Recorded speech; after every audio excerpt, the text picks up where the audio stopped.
ਸ਼ਮਾਲਾ ਮਾਰਕਾ ਹੱਥ ਹੈ ਆਪਰੇਸ਼ਨ ਬੁਨਿਆਦਨ ਮਹਿਸੂਸ ਨੂੰ 1 ਸਾਲ ਪੂਰਾ ਹੋ ਲੱਗਿਆ ਕਿ 6 ਜਿਹੜਾ ਮਈ ਨੂੰ ਇਹ ਸ਼ੁਰੂ ਕਰ ਦਿੱਤਾ ਗਿਆ ਸੀ।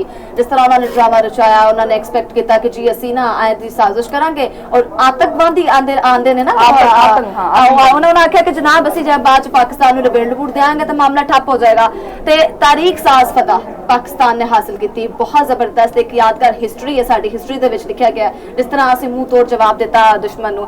ਤੇ ਪਾਕਿਸਤਾਨ ਦੇ ਵਾਸਤੇ ਇਹ ਕੀ ਮਾਇਨੇ ਰੱਖਦੀ ਹੈ ਤੇ ਇਹਦੀ ਕਾਮਯਾਬੀ ਜਿਹੜਾ ਉਹ ਖਿੱਤੇ ਦੇ ਵਿੱਚ ਨਕਸ਼ਾ ਕਿਸ ਤਰ੍ਹਾਂ ਬਦਲੇਗੀ। देखो तुसी नोटिस किया होगा क्योंकि देखो जो ताल्लुक है वो खबरों तो हैगा तुसी आए रोज जो खबरां पढ़ते पे हैं खास करके पूरे 1-2 महीने तो बल्कि ਜਿਹੜਾ आपने हुरमस के मामले के उत्ते ਜਿਹੜਾ ईरान अमरीका और इसराइल तनाज़ा चलता पिया है ਉਹਦੇ ਵਿੱਚ ਵੀ ਪਾਕਿਸਤਾਨ ਦਾ ਜਿਹੜਾ ਕਿਰਦਾਰ ਉਹ ਕਿੰਨਾ ਕਲੀਦੀ ਔਰ ਅਹਿਮ ਹੈ। ਖਾਸ ਕਰਕੇ ਮਾਰਕਾ ਹੱਕ ਤੋਂ ਬਾਅਦ ਪਾਕਿਸਤਾਨ ਜਿਹੜਾ ਨਾ ਉਹ ਦੁਨੀਆ ਦੇ ਨਕਸ਼ੇ ਦੇ ਉੱਤੇ ਬੜਾ ਪ੍ਰੋਮਿਨੈਂਟ ਜਿਹੜਾ ਨਾ ਉਹ ਉੱਭਰ ਕੇ ਸਾਹਮਣੇ ਆਇਆ ਕਿਉਂਕਿ ਪਹਿਲੇ ਜਿਹੜਾ ਨਾ ਉਹ ग्रीन पासपोर्ट के करके जो ना लोग बड़ा इतराज़ उठाते सी और पाकिस्तानी जोड़े उन्होंने दहशतगर्द देखा जाता सी। तो पाकिस्तान ने चीज़ साबित की है कि दहशतगर्द स्टेट असी नहीं है क्योंकि पाकिस्तान ने खुद दहशतगर्दी के खिलाफ जो ना वो दहाइयां तो एक लंबा सफ़र जो दहशतगर्दी के खिलाफ पाकिस्तान ने जो ना वो किया है।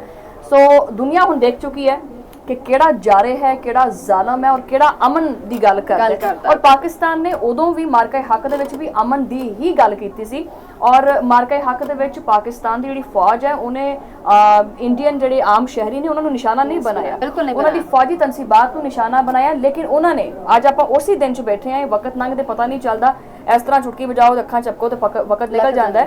लेकिन 6 और 7 मई की दरमियानी रात नूं आम शहरियों नूं निशाना बनाया गया।